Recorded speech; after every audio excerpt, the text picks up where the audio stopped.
J'attends que la mer remonte. Parce que là, c'est un peu lourd, hein, mon bazar.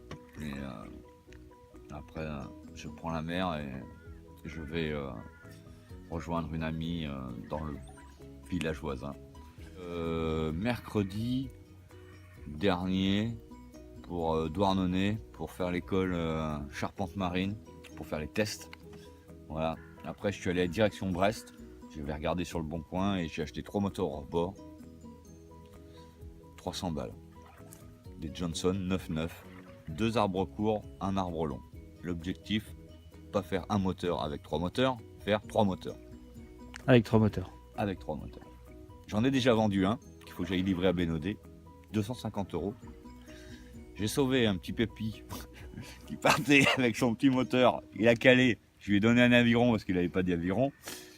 Après, j'ai regardé son petit moteur et je lui ai révisé, réparé et compagnie. Et j'ai encore 50 € qui m'attendent à la capitainerie de Bénodet. Je voulais pas, moi, les 50 €. Je voulais faire ça gratos, moi, pour le papy. Mais il a été tellement content et tellement ému que quelqu'un lui file la main comme ça. J'ai enregistré même son message téléphonique. Il m'a fait pleurer. Tellement c'était émouvant.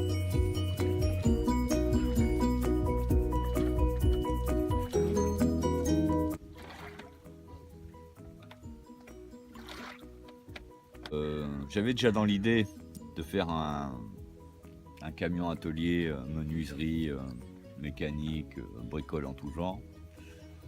Et là, ça fait une semaine là, depuis que j'ai fait les tests, là, je fais ça là, en fin de compte. J'ouvre les portes du camion, je range mes affaires et y a un mec qui a besoin d'un petit bout de bois pour caler sous son safran. Ah oui. Alors je lui fais, bon, après il me dit tu veux quelque chose? Donc ça c'est ton camion qui est au-dessus quoi. Ouais. Le mec il m'a filé 5 €, tu vois. Alors, j'ai fait un petit bout de bois, 10 cm, tu vois, sur 10 cm, tout con, hein, avec un trou au milieu. Bon. Il m'a dit tu vas boire une bière. Non, justement, je veux être charpentier marine, tu vois. D'accord. Oui, bah Donc, oui. Nous, là, Sur les chantiers de Douarnenez, quoi. À Douarnenez, qui sont un peu la référence à la matière. Et du coup, le rad que tu trimbales, là, t'as commencé à fabriquer ça avec combien de temps? Ah hier soir. Non, mais pas tout. Bah si.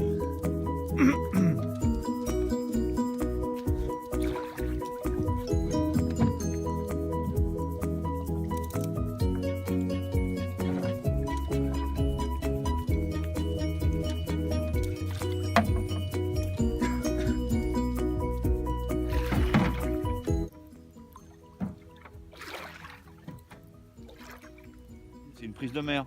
C'est-à-dire que T'es un pirate en fait. le kayak il était dans les ronces, tu vois, j'ai tiré comme une brute, j'ai arraché, pour ça qu'il y a du lierre encore accroché, tu vois. Mais quand je l'ai vu hier soir, je l'ai dit, je vais le laisser, c'est trop beau.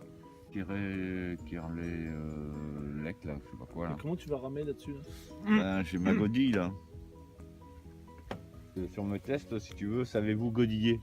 Ah mais par où tu vas te mettre, comment tu vas faire pour... Je vais m'accrocher un sando là, par là, puis t'inquiète, avec une boucle. Tu sais, les sandos là, c'est génial, ça. C'est, en fin de compte, il y a plein d'ethnies qui travaillent qu'avec du bout. Thaïlande, ils travaillent avec des. T'as vu, ils font des radeaux, ils font des ponts en bambou. Oui. Tu vois, donc c'est facile à tresser, c'est facile à. C'est raide. Et ça, il y a beaucoup de catamarans amateurs qui sont fabriqués avec les légions de pont, avec ça. C'est de l'élastique.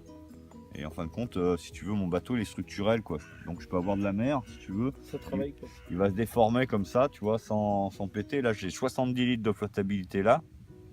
Là il y a les 2 petits flotteurs étanches. Plus là ce pont là qui est tout relié indépendamment quoi. C'est insubmersible mon truc, c'est obligé quoi. Que même si j'avais une grosse vague tu vois, qui me faisait lever derrière. C'est pour ça que j'ai fait ça.